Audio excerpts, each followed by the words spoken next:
Episode 1। Surgeon का सबसे मुश्किल ऑपरेशन, खुद को संभालना। जयपुर के सबसे बड़े अस्पताल का ओपीडी। सुबह के 8 बज रहे हैं। मरीजों की भीड़, नर्सों की दौड़ धूप और मेरे सामने एक के बाद एक केस। मेरा नाम डॉ. आर्यन माथुर है, कार्डियोथोरेसिक सर्जन। मैं हर दिन लोगों की जान बचाता हूँ, लेकिन एक इंसान की जान मैं नहीं बचा पाया, अपनी। रेजिडेंट डॉक्टरों की फटी फटी आंखें, इंटर्न्स की हड़बड़ाहट और सीनियर नर्स सुधा का वही रोबीला चेहरा, सब कुछ एक मशीन की तरह गतिमान था। स्टेथोस्कोप की ठंडी डिस्क गले में पड़ते ही चमड़ा सिहर उठता, लेकिन इस सिहरन का अब आदी हो चुका था मैं। सामने पड़ी फाइलों का ढेर देखकर आम इंसान घबरा जाए, लेकिन मेरे लिए ये ढेर एक सीढ़ी था जिस पर चढ़कर मैं हर दिन अपने अकेलेपन से दूर भागता। पहला केस एक अधेड़ उम्र की महिला का था। नाम था श्रीमती शर्मा। बाईपास सर्जरी के बाद फॉलो अप। रिपोर्ट देखते ही मुस्कुराहट अपने आप आ गई। कोलेस्ट्रॉल कंट्रोल में था। इकोकार्डियोग्राफी में हृदय की पंपिंग क्षमता 55% से बढ़कर 62 हो गई थी। उनके चेहरे पर वही उम्मीद भरी घबराहट थी जो हर मरीज के चेहरे पर तब होती है जब वह अपनी रिपोर्ट का इंतजार कर रहा होता है। डॉक्टर साहब, सब ठीक है ना? उनकी आवाज में कंपन था। बिल्कुल ठीक है, आप तो अब पहाड़ भी चढ़ सकती हैं, मैंने हल्की फुल्की हिंदी में कहा ताकि उन्हें अपनापन लगे। दवाइयां समय पर लेती रहिए, सुबह की सैर कभी मत छोड़िए और तली हुई चीजों से दूर रहिए। वह राहत की सांस लेकर मुस्कुराई। उनके साथ आए उनके पति ने मेरी तरफ हाथ जोड़े। भगवान का रूप हो आप, डॉक्टर साहब। मैंने विनम्रता से सिर झुका दिया। ये शब्द सुनने की आदत थी, लेकिन इनकी गर्माहट आज भी वैसी ही थी। मरीज जब आपको भगवान का रूप कहते हैं तो सीने पर एक जिम्मेदारी का बोझ भी रख देते हैं, और ईमानदारी से कहूं तो यही बोझ मुझे जिंदा रखता था। अगला केस एक नौजवान लड़के का था। उम्र होगी कोई 24-25 साल। नाम था राहुल। सीने में तेज दर्द की शिकायत लेकर आया था। उसकी आंखों में एक अजीब सी बेचैनी थी। नौकरी, करियर, शादी, परिवार की उम्मीदें, सबका दबाव एक साथ चेहरे पर झलक रहा था। ईसीजी नॉर्मल था, फिर भी उसे भरोसा नहीं था। डॉक्टर सर, मुझे लगता है मुझे हार्ट अटैक आने वाला है। मैंने उसकी तरफ गौर से देखा। तुम्हारा दिल बिल्कुल जवान है राहुल। दिक्कत दिल में नहीं, दिल के बोझ में है। वह चौंका। मतलब कितने घंटे सोते हो? 4-5 घंटे। ऑफिस का प्रोजेक्ट चल रहा है। खाना कभी कभी स्किप कर देता हूँ, टाइम नहीं मिलता। एक्सरसाइज? उसने सिर हिलाया। ना मैंने स्टेथोस्कोप उतारते हुए कहा। तुम्हारा दिल तुमसे प्यार करता है राहुल, इसीलिए अभी भी सही धड़क रहा है। लेकिन अगर तुमने इसे प्यार नहीं दिया तो एक दिन यह जवाब दे देगा। तनाव सीधे दिल पर असर करता है। लाइफस्टाइल बदलो। मैंने उसे कुछ टेस्ट लिखे और जीवन शैली में बदलाव की सलाह दी। वह कुछ आश्वस्त हुआ, लेकिन जाते जाते उसने पलटकर पूछा, डॉक्टर सर, आप इतने शांत कैसे रहते हैं? इतना प्रेशर है फिर भी आपके चेहरे पर कोई टेंशन नहीं दिखती।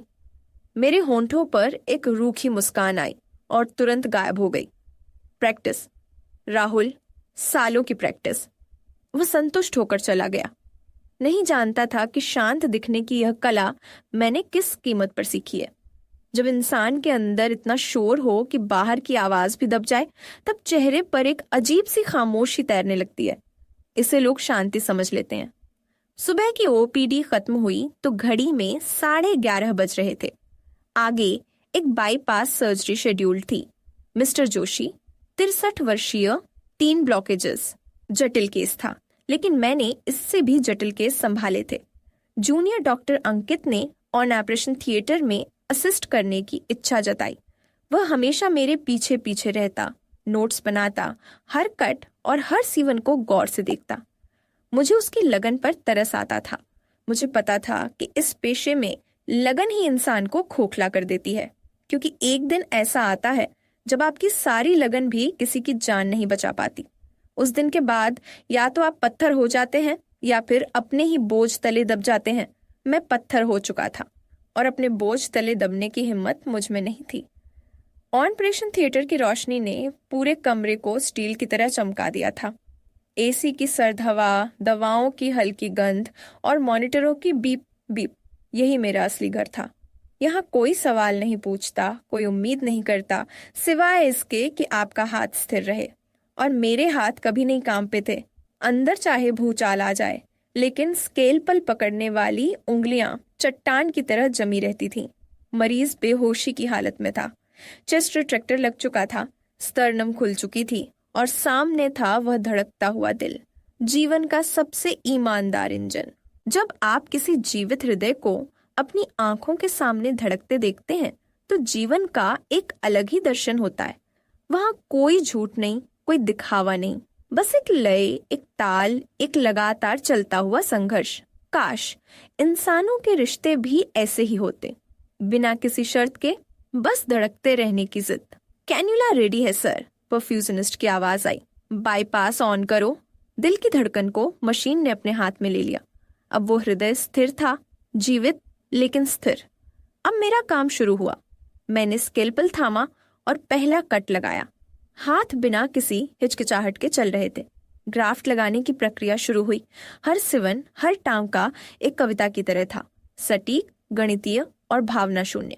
अंकित सामने खड़ा अपनी आंखें फाड़े देख रहा था। सर, सैफिनस वेन ग्राफ्ट की लेंथ कितनी रखते हैं आप आमतौर पर? जितनी जरूरत हो, मैंने बिना नजर उठाए कहा। हर हार्ट अलग होता है अंकित। किताबें तुम्हें नाप तौल सिखाती हैं, लेकिन सही फैसला तुम्हें तब करना होता है जब तुम्हारे सामने एक जिंदगी पड़ी हो। उसने सिर हिलाया और नोटपैड पर कुछ लिखने लगा। सुधा ने मेरी तरफ देखकर हल्की मुस्कान दी। वह 20 साल से इसी अस्पताल में थी और मुझे तब से जानती थी जब मैं एक रेजिडेंट हुआ करता था। वह जानती थी कि जब मैं ऑपरेशन कर रहा होता हूँ तो मेरे आसपास एक अदृश्य दीवार खिंच जाती है। उस दीवार के पार कोई नहीं आ सकता था, न तारीफ, न आलोचना, न दोस्त, न प्यार। ऑपरेशन सफल रहा। मॉनिटर पर दिल की धड़कनें फिर से उभरने लगीं, पहले धीमी फिर स्थिर। मैंने ग्लव्स उतारे और सिंक की तरफ बढ़ गया। हाथ धोते हुए मैंने आईने में अपना चेहरा देखा, थका हुआ लेकिन संतुष्ट, और आंखों के पीछे कहीं एक गहरी खाई। ऑपरेशन थिएटर से निकलकर मैं अपने केबिन की तरफ चल दिया। कॉरिडोर में नर्सें एक दूसरे से कुछ बतिया रही थीं। एक ने मुझे देखकर दूसरी को कोहनी मारी। सुनाई दिया, डॉक्टर माथुर जैसा सर्जन पूरे राजस्थान में नहीं है।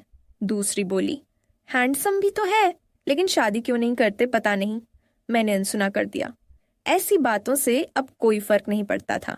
केबिन का दरवाजा खोला तो भीतर एक अजीब सन्नाटा था। दीवार पर मेडिकल डिग्रियां फ्रेम में टंगी थीं। MBBS, MS, MCH सब कुछ वहां था, सिवाय शांति के। मेज पर कुछ फाइलें बिखरी थीं, एक कॉफी का ठंडा मग और एक पुरानी सी डायरी। वही डायरी, चमड़े की जिल्द अब कई जगह से घिस चुकी थी, पन्ने पीले पड़ चुके थे, लेकिन वह डायरी अब भी मेरी मेज की दराज में रहती थी, ठीक वैसे ही जैसे सीने में कोई धड़कन बिना वजह रहती है। मैंने दरवाजा बंद किया और कुर्सी पर ढस गया। उंगलियों ने अपने आप डायरी खोल ली। बीच के एक पन्ने पर एक तस्वीर रखी थी, नैना की तस्वीर। वही लहराते बाल, वही शरारत भरी आंखें, वही होंठों पर ठहरी हुई आधी मुस्कान। तस्वीर पुरानी थी, 8 साल से भी पुरानी। उस दिन गुलाबी चूड़ीदार पहनी थी उसने, कानों में चांदी की बालियां और गले में एक पतली सी चेन जिसमें एक छोटा सा पेंडेंट था, R अक्षर का, मेरे लिए। मैंने अपनी उंगली तस्वीर पर फेरी। धूल की एक पतली परत हट गई। नैना की मुस्कान अब भी वैसी की वैसी थी, जिंदा दिल, बेफिक्र और बेहद अपनी। पल भर को मुझे लगा कि वह तस्वीर से बाहर आकर पूछेगी, थक गए मिस्टर परफेक्ट, और मैं हार कर हंस दूंगा। लेकिन ऐसा कुछ नहीं हुआ। तस्वीर वैसे ही खामोश रही जैसे पिछले 8 सालों से रहती आई थी। डायरी के पन्ने पलटने लगा। हर पन्ने पर कुछ न कुछ लिखा था। कभी उसकी याद में कोई शेर, कभी मेरे गुस्से से भरे 2 शब्द, कभी एक पूरा खत जो कभी भेजा नहीं गया। और एक पन्ना ऐसा था जिस पर सिर्फ एक लाइन लिखी थी, लेकिन वह लाइन मेरे लिए पूरी किताब से भारी थी। 8 साल, 3 महीने और 12 दिन हो गए हैं। मैंने तुम्हें नहीं भुलाया नैना। मुझे नहीं पता कि मैं कब भुलाऊंगा। यह लाइन मैंने 2 हफ्ते पहले लिखी थी। जब रात के 2:30 बजे नींद खुल गई थी और सीने में एक अजीब खालीपन महसूस हुआ था। उस रात मैंने कैलेंडर देखा और गिनती की। नैना को गए हुए 8 साल 3 महीने और 12 दिन हो चुके थे और मैं अब भी दिन गिन रहा था। एक सर्जन जो दिल की हर धमनी का नाम जानता है, अपने ही दिल का हिसाब नहीं रख पा रहा था। तभी दरवाजे पर हल्की दस्तक हुई। मैंने फटाफट डायरी बंद की और दराज में डाल दी। कम इन। सुधा अंदर आई। हाथ में एक फाइल थी और चेहरे पर चिंता की हल्की रेखाएं। डॉक्टर साहब, आप ठीक तो हैं? मैंने चेहरे पर वही पेशेवर मुस्कान चढ़ाई जो आईने के सामने सालों की प्रैक्टिस से बनाई थी। हाँ, बस थोड़ी थकान है। सुबह से कुछ खाया भी है आपने? मैंने घड़ी देखी। दोपहर के 2:30 बज रहे थे। नाश्ता? वह तो शायद कई सालों से स्किप हो रहा था। खा लूंगा अभी। जोशी जी का पोस्ट ऑन अप नोट तैयार है? जी, फाइल में है, लेकिन आप थोड़ा आराम कर लीजिए। मशीन नहीं है आप। मशीनों को थकान नहीं होती सुधा, मुझे होती है, इसलिए मैं मशीन से बेहतर हूँ। वह कुछ देर मुझे देखती रही, फिर फाइल छोड़कर चली गई। दरवाजा बंद होते ही मैंने आंखें मूंद लीं। यही तो समस्या थी। लोग देख लेते थे कि कुछ गड़बड़ है, लेकिन कोई इतना करीब नहीं आता था कि उस गड़बड़ को छू सके, या शायद मैं ही किसी को करीब नहीं आने देता था। नैना के जाने के बाद मैंने अपने चारों तरफ एक ऐसी बैरियर बना ली थी जो पारदर्शी थी। लोग मुझे देख सकते थे लेकिन छू नहीं सकते थे। शाम ढलने लगी। सर्दियों का मौसम था, इसीलिए 5 बजते बजते खिड़की से आती रोशनी नारंगी होने लगी थी। मैंने बाकी की फाइलें निपटाई, कुछ टेस्ट रिपोर्ट्स देखी और फिर अपनी कुर्सी पर पीठ टिकाकर बैठ गया। पूरे दिन की भागम भाग के बाद ऐसे पल आते थे जब दिमाग सब कुछ प्रोसेस करता था, और इस प्रोसेस के दौरान नैना हमेशा कहीं ना कहीं से आ जाती थी। याद आया वह दिन जब हम पहली बार मिले थे, जयपुर के लिटरेचर फेस्टिवल में। मैं अपने एक दोस्त के साथ गया था। किताबों में कोई खास दिलचस्पी नहीं थी, बस भीड़ का हिस्सा बनने की इच्छा थी। वहीं एक स्टॉल पर नैना खड़ी थी, हाथों में किताबों का ढेर, चेहरे पर एक बौद्धिक सी उदासी और आवाज में वह कशिश जो सुनते ही दिल में उतर जाए। हमारी बहस हुई थी चिकित्सा और साहित्य पर। वह कहती थी कि शरीर से ज्यादा जटिल आत्मा है, और मैं कहता था कि आत्मा का वजूद ही तब तक नहीं जब तक दिल धड़क न रहा हो। उस दिन हम एक दूसरे को हरा नहीं पाए, लेकिन प्यार जरूर हार बैठे। फिर वो मुलाकातें, कॉफी पर घंटों की बातचीत, आमेर किले की सैर, जाल महल के पास ठंडी हवाओं में साइकिल चलाना। नैना एक कवियत्री थी। शब्द उसके लिए सांस लेने जैसे थे। मेरे लिए सांस का मतलब ऑक्सीजन सैचुरेशन था, और उसके लिए सांस का मतलब गजल का एक मिसरा। हम बिल्कुल अलग दुनिया के थे, लेकिन शायद यही अलगपन हमें एक दूसरे की तरफ खींचता था। 1.5 साल तक हम साथ रहे, पूरे 1.5 साल। और फिर एक सुबह वह चली गई, बिना किसी बड़ी लड़ाई के, बिना किसी नाटकीय बहस के। बस एक खत छोड़ गई। मुझे अपनी कविताएं ढूंढनी है आर्यन। तुम्हारे पास रहकर मैं अपने शब्द खो रही हूँ। मेरे पास उस खत का जवाब नहीं था, क्योंकि मैं समझता था कि प्यार का मतलब रुक जाना होता है, और उसके लिए प्यार का मतलब उड़ जाना था। 2 अलग परिभाषाएं, एक ही रिश्ता, और नतीजा एक टूटा हुआ इंसान। उसके जाने के बाद के महीने धुंधले हैं। ऐसा लगता था जैसे किसी ने मेरे सीने से कुछ निकालकर वहां एक छेद छोड़ दिया है, और मैं हर दिन उसी छेद को भरने के लिए ऑपरेशन थिएटर में घुसता हूँ। मैंने सोचा था कि वक्त के साथ सब ठीक हो जाएगा, लेकिन वक्त ने सिर्फ यह सिखाया कि कुछ जख्म भरते नहीं, बस उनके साथ जीना सीख लिया जाता है। मैंने भी सीख लिया था, या कम से कम ऐसा दिखावा तो कर ही लेता था। इन सब यादों के बीच फोन की घंटी बजी। स्क्रीन पर नाम देखा, कबीर शर्मा, मेरा बचपन का दोस्त, अब हाई कोर्ट में प्रैक्टिस करने वाला वकील। हम साथ साथ बड़े हुए थे, एक ही स्कूल, एक ही मोहल्ला। वह एकमात्र इंसान था जो मेरी असलियत जानता था। वह जानता था कि आर्यन माथुर की परफेक्ट इमेज के पीछे एक टूटा हुआ इंसान छिपा है, जो अभी भी नैना के लौट आने की उम्मीद में जी रहा है। मैंने फोन उठाया। हाँ कबीर, बोल।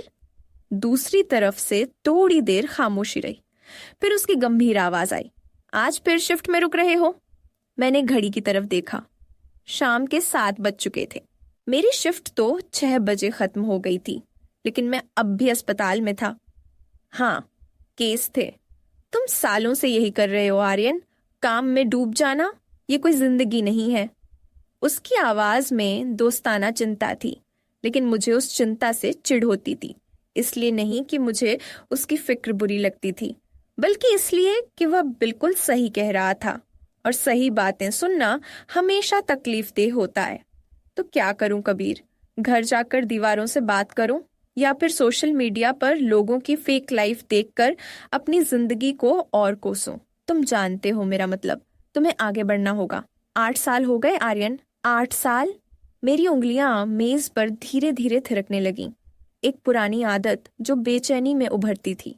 ये 8 साल तुम गिनते हो, मैं नहीं। मेरे लिए तो हर दिन एक ही है। लाइन के उस पार कबीर ने एक लंबी सांस छोड़ी। मुझे पता था कि वह अपनी कनपटी मल रहा होगा। उसकी भी एक आदत थी। फिर उसने कुछ अलग लहजे में कहा, आर्यन, मैं तुमसे कुछ कहना चाहता हूँ। उसकी आवाज के उतार चढ़ाव से मैं समझ गया कि बात गंभीर है। कबीर वकील था। वह शब्दों को तौल कर बोलता था। इस बार उसके शब्द लड़खड़ा रहे थे। क्या बात है? मैंने पूछा। हालांकि पेट में एक अजीब सी हलचल होने लगी थी। वह कबीर ने एक पल रुककर सांस भरी। वो वापस आ गई है। नैना? मेरे कानों में एक सन्नाटा छा गया, जैसे अचानक किसी ने दुनिया की सारी आवाजें बंद कर दी हों। ऑपरेशन थिएटर के बाहर का कॉरिडोर, नर्सों की बातें, दूर कहीं एम्बुलेंस का सायरन, सब कुछ एक पल में गायब हो गया।